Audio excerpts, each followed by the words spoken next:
leave in 10 days. Oh my goodness. All 7 books? All 7 books. Oh my goodness. Yeah. Wow. She was hardcore fan. Yeah. So she was less interested in Hollywood than just Harry Potter. Sure. Yeah. And then when you went over the fence, I'm sure they knew that the Sorting Hat was going to put you in the Slytherin house, correct? I'm pretty sure. Absolutely. No doubt. I don't think Slytherin would have even taken me. I was so low. So you get there, and obviously we've heard a little bit about this experience and trying to get in the next one. Did anything else pale, or everything else pale in comparison to Harry Potter, or did you do other things down there? I don't remember. What I remember about the day, besides what an asshole I was that it was 107 degrees by like 12:45. You know, the San Fernando Valley, July, all of the asphalt, and not being a VIP, it was harsh. And we spent a lot of the day. They have this water-themed park. And of course, I didn't bring my bathing suit with me to Harry Potter World because that would have been creepy. Yeah. But we spent most of the day running around like in our underwear in the water park, just trying to stay cool enough. And then the other thing about Harry Potter, just not about Harry Potter World, but about Universal Studios, and I don't know if any of you guys have been recently, is that everything is virtual reality. Oh. So just trying to not have a migraine after you go on all of this flashing lights and, Yeah. So. I have a hard enough time with actual reality, so virtual reality is so not my thing. We did a virtual reality thing a couple months back, and I was stunned. Did not enjoy, let's put it that way. So in the story, and I listened to it, I told her earlier, I probably listened to it 10 times today. Sorry. No. I wouldn't have kept listening if I wasn't enjoying, I promise. I would just make up questions. But what I did hear, and there's a reaction by you in the story when the bell goes off. After probably the 3rd or 4th time listening to it, I hear you say, and I wrote it down here, this is going to be hard to finish. And finally I figured out why, because you have more to tell in that story, and the bell hits and you have a certain amount of time to wrap it up. What did you have to leave out of that story? The part that I left out was how much I hungered to continue being part of the VIP class. So when I got to the flight of the Gryffindor, I think it was called, Hippogriff? Sure. Hippogriff. The flight of the Hippogriff, again, there were 2 lines. There was the line that I described in the story that was, you're just in the sun and the asphalt. And then next to it, the VIP line was so luxurious, and it had these beautiful curated plants, luscious tropical plants, and there was literally misters everywhere. And I just wanted to go in there. I mean, it was not even just about not being in the horrible line. It was, I wanted to go into this beautiful space. And so I didn't really get a chance to describe how truly lush it was because you were rushing me. I was rushing you, yeah. So and I was a VIP. It was almost my worth mind at the that extra moment, so I didn't understand why you were rushing me. Yeah, the extra $100 to be a VIP, well worth it. That's where when you have 2 daughters, right? So that's when your daughter said it's not fair. Well, no. So the other part I didn't tell was that it didn't just happen that I jumped over the fence and my daughters followed. My daughters were both very, I don't know, I think a lot of little kids are like this. They're kind of annoyingly moral when it works for them, when they can like show off like their parent how horrible they are. And my daughters, who had completely benefited from being VIPs for the past hour and 20 minutes, at that moment we're like, we're not doing this. And I'm like, we're doing this. Because I really truly felt in my brain, like my brain chemistry shifted, and I truly believed that I was a person that belonged in the VIP line. I did. I didn't remember being the Selena of the past. We all believe you should have been in that line too. No, but I mean, it's just amazing how people treating you differently for an hour and change really makes you think you are no longer a normal human being, and you should not mix with the riffraff. So anyways, so I was trying to get my kids to follow me and jump over the fence, and they didn't want to do it. Oh. And I was trying to make sure we didn't get caught. So I was just like, get over there. Get over it. No. And they're just like, where's my $20? And I didn't have another $20. They actually didn't say that. But I was negotiating with them, and I was being quite aggressive. Did you eventually just grab them by the jacket and throw them over the fence? Not jacket. It's 100 There was no degrees jacket. out. No exactly. jackets were killed in this experiment. No, they were too big. How did you get them over there? They climbed it finally? I think, when you don't give your kids a choice, eventually they will follow you because they know you're big and you have the money and they can't lose you. And the ride home. Yeah, exactly. So they eventually did go over the fence looking miserable and scared and really hating me. They got over that? I don't know. I bought them some fudge at the gift store. And That'll happen. That'll work. Yeah. So overall, how was the Harry Potter? Have you read all the books? No. See, I have, but I read them as bedtime stories to my oldest daughter. So the Dementors and the Death Eaters and all that scared the hell out of her, which is great. I listened to them on tape in the car. Okay. Long trips. Rumor has it they're very good. I mean, I don't want to diss Harry Potter. I know people love Harry Potter, but it never seemed like an adult book to me. The last one, my daughter was too old for me to read her bedtime story, so I read it myself. And it's what actually got us to watch the Gilmore Girls, oddly enough. And I know. Gilmore. How is it related to the Gilmore Girls? Well, here we go. I'm sitting reading the Harry Potter book. My two daughters are in the next room, and I hear some very witty, funny, more adult dialogue. And I lean over and I go, "What are you guys watching?" Gilmore Girls. I'm like, forget it. Go back to the book. Again, I hear something funny, witty, smart. And what is this show? Gilmore Girls.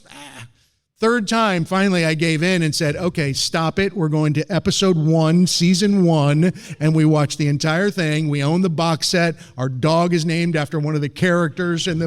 I know, we're total Gilmore Girls. Gilmore Girls is good times. It is, according to and somebody. Lauren Graham, for a while, lived up in Sebastopol. Yeah, that was the rumor. I saw her. Yeah, well, there you go. So, that's, but the thing that reminded me was you jumping the fence was, I think it was, there was a concert in Golden Gate Park, and it was I think it was 1993, something like that.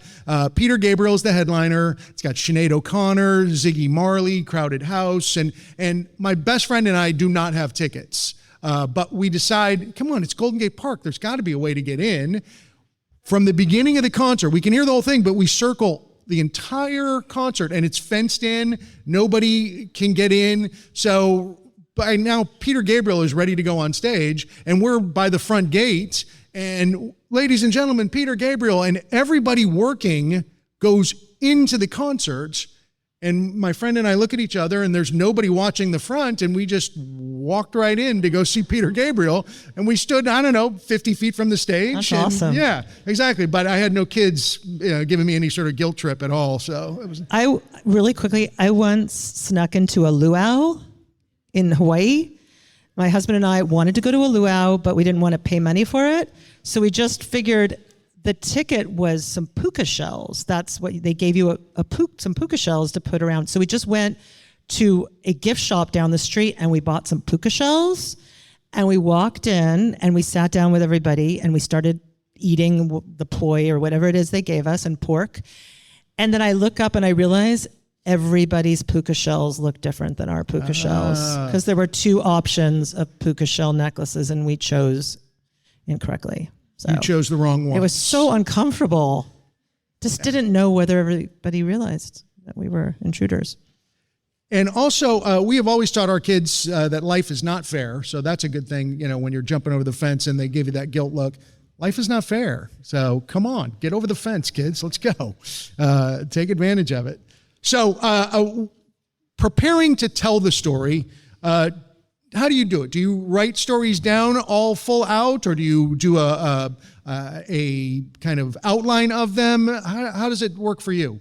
Okay, so the thing is about me, a couple things. I tend to see my life in stories. So I have experience. First of all, almost everything humiliating that can happen to a person happens to me. I've already shared one recently at the Grand Slam, which you know, about the poop in the purse.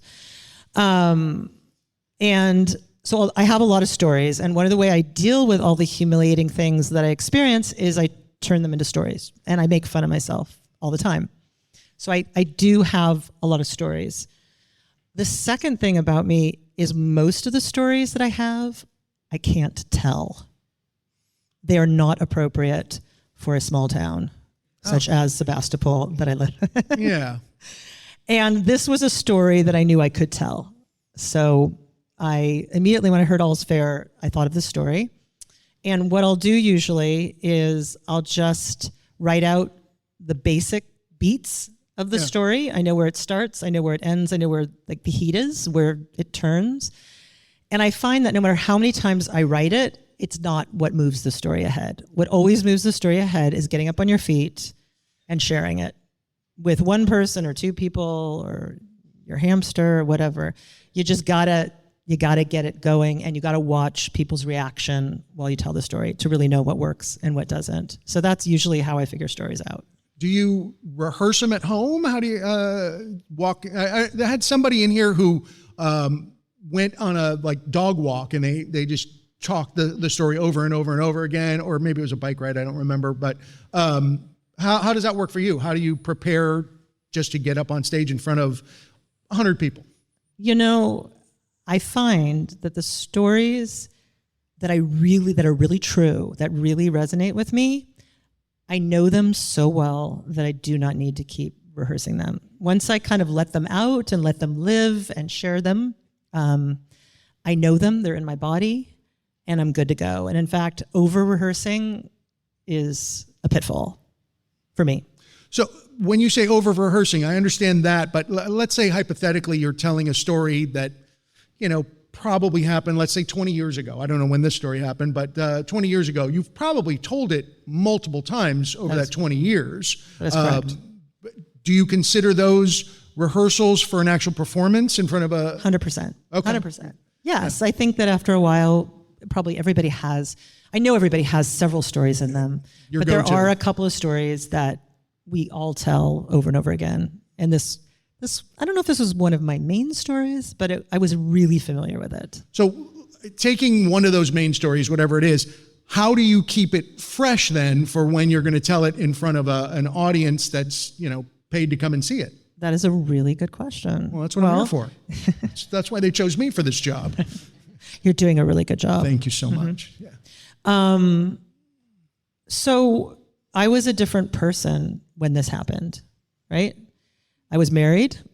I don't know how old your kids are now. My kids now are almost 17 was the 6-year-old or 7-year-old. Okay, so 11 years 20 ago? years old is the other one. So about 11 years ago, you were a different person. Got it. Well, you know. We all were, but we all we're were. talking about you now. Technically. Yeah.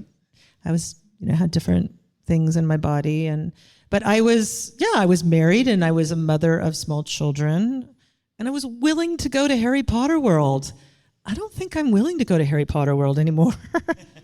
So when I told the story that time, I told it from the perspective of time and distance. And I try to look for, there's what you tell people because it's easy. And then when you're going to perform a story, at least I do, I want it to have some meaning.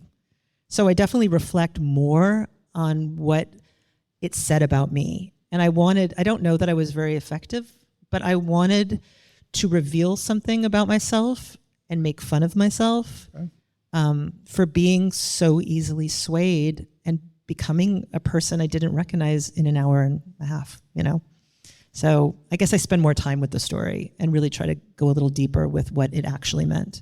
Yeah, I tend to personally, they're stories I've been telling for many, many, many years. And in my head, I'm seeing the whole scene over again. And that's, for me, what keeps it like I'm telling it for the first time, because I'm somewhat reliving it for the first time. The first time I went on stage, I can see myself walking that path up to stage